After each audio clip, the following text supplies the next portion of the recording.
out of all the TCGs I played growing up, why I like Vanguard Overdress specifically. Out of like Yu-Gi-Oh, Transformers TCG, Pokemon, Digimon, Magic. So far I've noticed I want to start off is that the game is relatively cheaper. This is the starter decks to get in for this costed $3.99.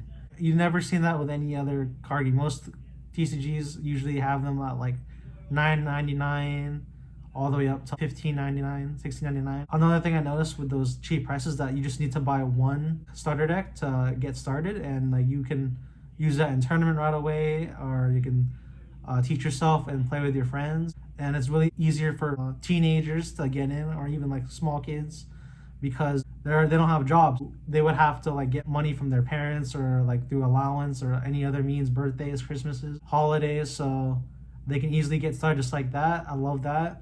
Another thing I want to bring up why I love Vanguard Overdress is how easy it is to pick up and learn how to play. Like when you start playing it and like you start getting it down, it's really not that hard, because it's just attacking, guarding, retiring, or soul blasting, counter blasting, counter charging, soul charging. That's really all it is, and then like multi-attacking. So it's really easy to pick up. Like a good portion of a third of your deck is just triggers, and those are just used for defense mostly. And then there's like little to no summon limitations, as in like you know like in Yu-Gi you can only normal summon once per turn.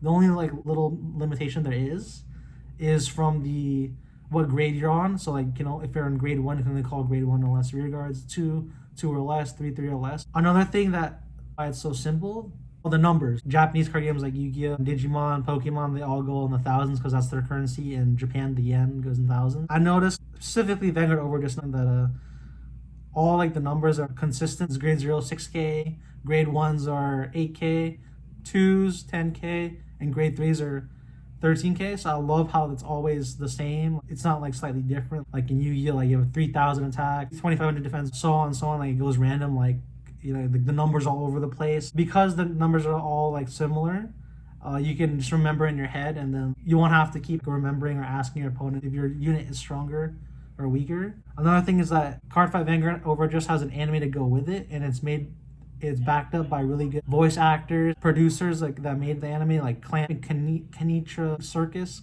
that are handling the anime and stuff. Good voice actors, English and dubbed. So it's just really exciting. Like the game has been around 10 years, a lot of history, experience, and like always trying to improve and make the game so much better than it was before. And then they have the Shadowverse team, Maury and those guys, just making the game so much better than what it used to be back in Premium and V Premium. They're known to fix a lot of good TCGs, as the name suggests. Shadowverse. I'm glad that they came and to help out with Vanguard. Another thing, good artists, artwork. Anime artwork's usually always like my kind of taste. Like it's just so overwhelming. I love seeing the card, makes me want to like get higher rarity of the card, which brings me to the point where the secondary market is really good for the game. The cards reprints, there's a lot of decent amount of reprints, but not too much where the second market crashes. There is, if you want to go higher rarity, get the special parallels. If you want to go base, just like the double, triple rare commons. So I love that. Game is affordable. What else am I missing? I believe, oh yeah. So one of the big factors for me was, besides affordability, was the casual and competitive side of the game. So in my opinion, and a lot of people will probably agree with me this too, Vanguard Overdress, or Vanguard in general, is lean towards the casually competitive side of all the TCGs. When I say that, I mean that games can go either way. Even if it's like a relatively newer player versus a more experienced player that's been playing since the beginning. Sure, the newer player will kind of struggle against experienced players that have been around for the whole game. Will have like a slight edge, but it's still very possible that the newer player can gain some momentum and be able to beat the experienced player with, you know, the amount of luck they have, like the triggers and all that, getting checked at the right time. It's not as serious as Yu-Gi-Oh! Games and tournaments are best of one, so there's no siding. Tournaments go by faster. You come to the tournament with a deck that you feel is relevant to the meta, and so you bring in cards that you tech to go against like certain matchups.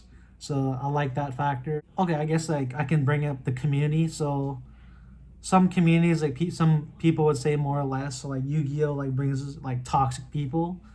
Vanguard, in my experience, like I don't see as much as that. Like it's just a really like friendly community that the game brings, good vibes to it, good times, and just like a lot of good game. I think I basically covered it all. I hope you guys enjoyed this video. It went longer than I expected.